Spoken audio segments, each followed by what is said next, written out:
Patou, tu sais qu'est-ce qu'un centimètre carré? C'est tout simplement un carré plein de côté 1 cm. Il sert comme unité d'air. Par exemple, la surface de cette figure peut être remplie par plusieurs centimètres carrés, donc on a besoin de 1, 2, 3, etc. 12 cm carrés pour remplir cette surface. On dit alors que l'air égale à 12 cm carrés. De même,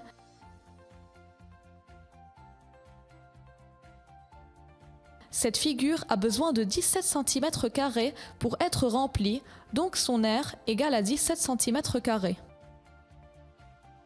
L'aire d'un rectangle.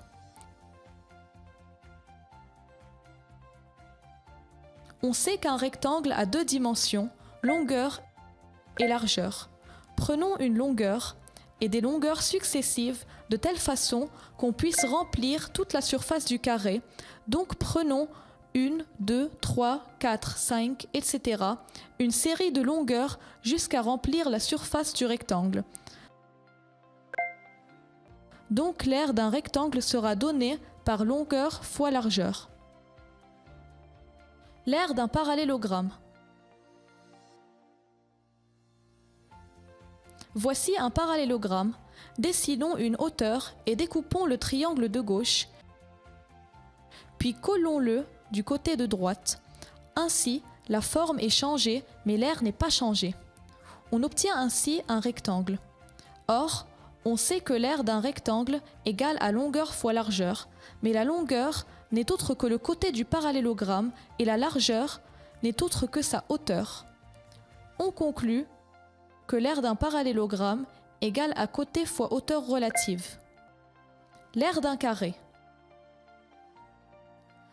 On sait bien que le carré est déjà un rectangle, mais il a une propriété en plus.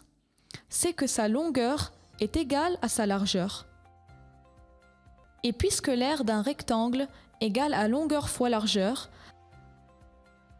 alors l'aire d'un carré égale à côté fois côté. L'aire d'un triangle. Prenons un triangle et faisons une deuxième copie. Puis collons ces deux triangles de la façon suivante. Qu'est-ce qu'on obtient ainsi? Très bien, un parallélogramme. Que représente chaque triangle pour le parallélogramme ainsi obtenu? Voilà, c'est sa moitié. Or, l'aire d'un parallélogramme égale à côté fois hauteur. Donc l'aire d'un triangle égale à côté fois hauteur sur 2. L'aire d'un losange. Voici un losange. Joignons sa grande et sa petite diagonale. On obtient ainsi 4 triangles. Patou, peux-tu profiter de ces 4 triangles pour trouver une méthode de calcul d'aire d'un losange? Bon, faisons une deuxième copie de chacun d'eux. Voilà, qu'est-ce qu'on a obtenu ainsi?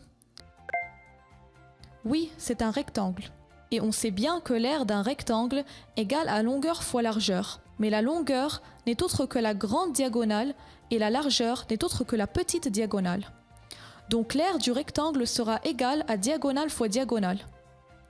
Mais puisque le losange est formé de 4 triangles identiques, alors que le rectangle comporte 8 triangles identiques, donc l'aire du losange vaut la moitié de celle du rectangle.